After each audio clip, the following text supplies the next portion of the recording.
Arka pe to beta pang anu to ko garoba keno denika arka nanga rasa tadana nanga saka tadan to kule prola wasa phe pare keno arka nanga rasa tadanga phe pasa ka rakhan pe site de mo ni ma phe pon ni de tai pwe ma arka tet to e ga lana ke ti asung puru pe ke bwe khai de dona akran pe set commission ga ja sumu mya ro pe ke ka kwei second to ko tha ro pe ke no so la pare so ro pe keno sing na pare စစ်တပ်ရဲ့ပွိုင်ကုန်းတွေနဲ့ကာကင်းစခန်းငယ်တွေရှိနေတဲ့ဇော်မတက်ကျန်တော်ဂန်းကော်ကျွန်းဖက်မှာအာရခတက်တော်အေးပြစ်ခတ်လိုက်တဲ့လက်နက်ကြီးတွေက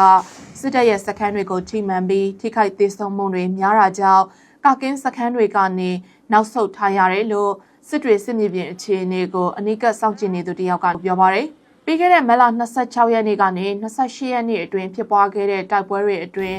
နှစ်ဖက်လက်နက်ကြီးလက်နက်ငယ်တွေနဲ့အပြန်အလှန်ပစ်ခတ်မှုတွေရှိခဲ့ပြီးအေးကပြစ်ခတ်တဲ့လက်နက်ကြီးကြီးတွေဟာစစ်တပ်စခန်းကိုဓာတ်ရိုက်ထိမှန်မှုတွေရှိခဲ့တာပါ။ဒဏ်ရာရစစ်သားတွေကိုစစ်တွေရရှမ်းပြည်ကားလမ်းပေါ်မှာရှိတဲ့တပ်မတော်ကတင်တရားဆေးရုံကိုပို့ဆောင်ထားပြီးဒဏ်ရာရသူတွေများပြားလို့စစ်တပ်ဆေးရုံမှာမဆန့်တဲ့အတွက်အရာရှိပိုင်းတွေကိုစစ်တွေပြည်သူဆေးရုံကြီးကိုမလ29ရက်နေ့ညအချိန်မှာပို့ဆောင်ထားတယ်လို့လည်းသူကပြောပါတယ်။ နောက်ပြီးကျွန်တော်အားကိုတဒနာသဘာစာကရခိုင်ပြည်ပုံနာကျဲမွန်းနေမှာရိရှာပါတိမြလာတဲ့တောနာရခိုင်ပရိုက်တာလေးဖေပုံလို့ပြည်ကရိရှာပါတိကိုကာကွယ်ဖို့တောနာကိုစားလို့ပြည်ကလုံတိလုံနေပါတယ်ဆိုလို့ပြည်ကျွန်တော်သိနေပါတယ်ရေအခမဲ့ဖြန့်ဝေပေးနေတဲ့ရခိုင်လူမှုရေးအဖွဲ့၄ခုကတော့ပုဏ္ဏကျွန်းမြို့နယ်လူငယ်များအစည်းအရုံး PYA ဖြူစင်ရင်ခွင်ဖောင်ဒေးရှင်း PSRK ရခိုင်မျိုးရှစ်လူငယ်ဖောင်ဒေးရှင်း RMCYA နဲ့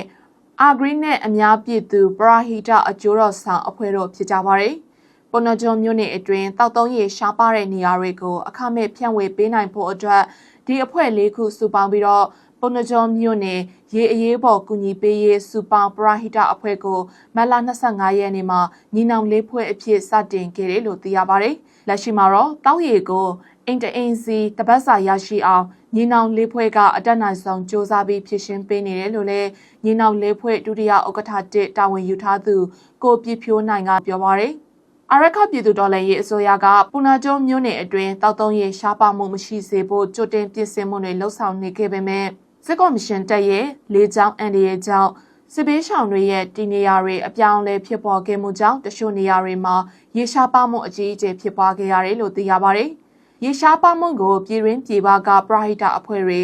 စေတနာရှင်တွေအနေနဲ့ပူပေါင်းပါဝင်ဖြည့်ရှင်းကြဖို့နဲ့ဆက်သွေလူတန်းနိုင်ကြောင်းကိုလည်းညီနောင်လေးဖွဲ့ကတိုက်တွန်းပြောဆိုထားပါတယ်ရှင်။ ရေပြီးကနောက်ကတော့တဒနာသဘာစာကဘာနရှိနိုင်ငံနဲ့အာရခနိုင်ငံနေစဲနာမှာမိုင်းနန်ကြတော့ပြည်ကစင်နိုင်စာအရေပါဝါလုံငင်ထရတဲ့ရလာပါတယ်ဆိုလိုပြည်ကတော့သိရပါတယ်။ဒီဖြစ်စဉ်တွေဟာမလ29ရက်နေ့နဲ့26ရက်နေ့တွေမှာ